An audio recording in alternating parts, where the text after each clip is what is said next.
name is Penny Brown. I am a plus-sized, waist-trained, fake-breasted internet content creator, and I am known for my extreme hourglass figure. I come from the outback in Australia. I grew up around cows and horses and chickens. I've always been really awkward and weird. So, I got bullied a lot. I got picked on. Like by age 10, I was actually being beaten up.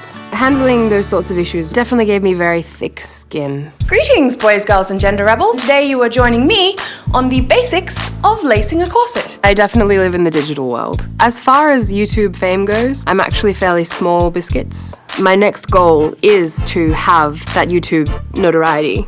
I thought I would go over some basics of fitting yourself for a custom corset. I adore the fact that I make my living off of doing things that are just so much fun. It's a dream come true.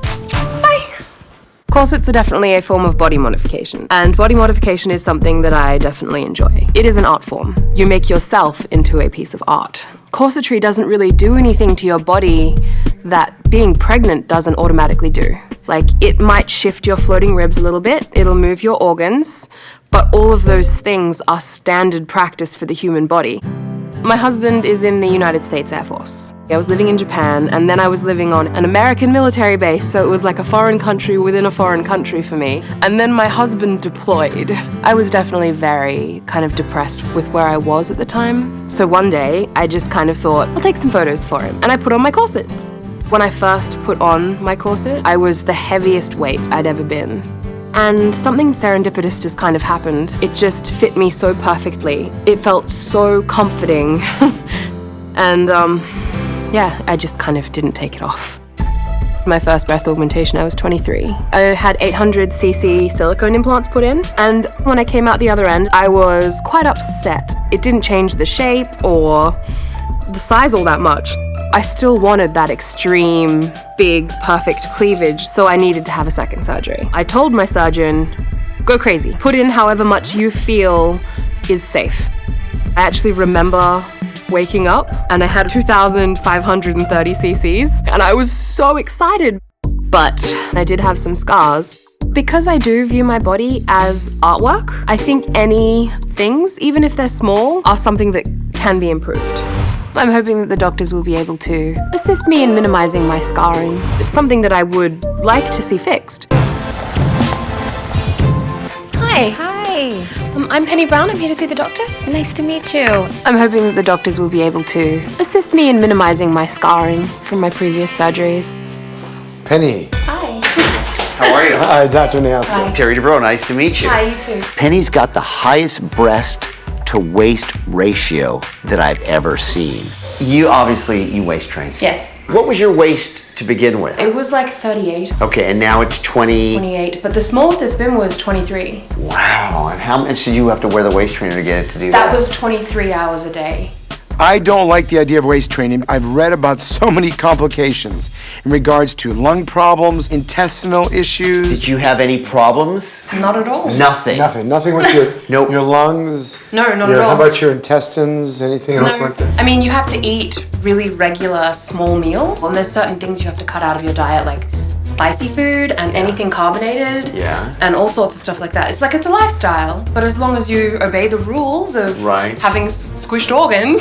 If you do it in a conservative way, I'm not completely opposed to waist training, but Penny is an example of waist training that could go a little too far. She could suffer some of the complications like displacement of the organs into your lungs. If you took this off for 3 days, what would your waist go back to? 32 is my like natural measurement. Waist training works somewhat like a gastric bypass in that it reduces the size of your stomach, so you can't eat nearly as much. So I lost like 60 pounds in 4 months. Because you couldn't eat. 60 pounds in 4 months? Can we ask you to stand up?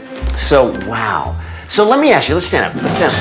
So, I just want to look at something. when you first started wearing this, was it really uncomfortable? The first time I put it on, it felt like I was being hugged. You like it. It made her feel like she was getting a hug. That's a new one for us. So what's the thing that's really brought you here today? Well, I've had 2 breast augmentations. My first one, I was sitting in the pre-op chair thingy, about to be anesthetized, and the anesthetist saw this keloidal scar that I have. Yeah. What's that from? A pimple. It's nothing. Pimple. This was just You scar easily. Yes. Yeah. And she saw it and she was like, you're gonna have big ropey scars all over your tits. I just started bawling and the surgeon comes in and he sees me crying and he says, I'm a plastic surgeon. I do this for a living. You're not gonna be left with any scars whatsoever. I got scars. Penny has two really good reasons to have developed a scar. One, she has a predisposition towards scarring, and two, she has extremely large implants, which puts her post-operative wounds under tension, which will often result in a thick scar. So when you take this off for us to look, are you keeping your waist trainer on? Of course it has to come off. Of course it has to come off. Oh, I'm very interested in it. My wife actually bought one. Oh, really? He's sort of against it for medical reason. Yeah, for medical reasons I'm against. Real reasons. I think cosmetic, but it's a straight medical. Everyone has their own opinion. Terry thinks it's actually pretty cool. I don't. So let's see your scars. Yeah, that is What we're gonna look at is the amount of tension in the breast skin. Yeah. We good. It's one thing to grab it with your hands. If you sort of squeeze it like this, yeah, so you can only squeeze this amount together in a surgical way. Okay. We could reduce the areolas, and the way to do that is you make an incision on an inside diameter, then you make another incision on the outer diameter, and you remove what we call the intervening skin, right? Here's the problem. The only way to do that is to reduce the implants enough so that there isn't a lot of tension. Otherwise, the same thing's gonna happen. Not only that, but it actually increases the risk of the whole thing popping open and the implant explanting itself, poking through. That's called extrusion or exposure. You know all of this stuff. Penny is actually a reasonable candidate for surgery. The only way we can help her is to remove those implants. This really could be I'm done. happy with my scars if it keeps the size. Really? Yeah. For now, I will keep my scars and I will keep my implants, and maybe down the line, I'll change my mind. But for now, it seems perfectly acceptable. Do us a favor. Don't let someone reduce your areola unless they downsize your implants, please. Okay. Because if they do, they'll enrich their pocketbook at the risk to your body. Yeah. And that's not where it's at for us, No, okay? it's not where it's at for me either. What we can do for Penny is not something that she really wants at this time, but the good news is her scars are stable, they don't seem to be getting worse, and she knows we're here for her in case anything changes in the future. Do you mind, can I try something? Yeah. Could you show me? Yeah, on you. No, could you show me how to do this? You. No, seriously, would you mind? I think Terry should wear a corset around his neck, because that tightness might make him stop talking for a few minutes. Wait, doesn't that look great? No, seriously, hold on a Let's second. take Just, no. How much is one of these things? That one's about $300. Wow, I'll buy you one. You're so sweet.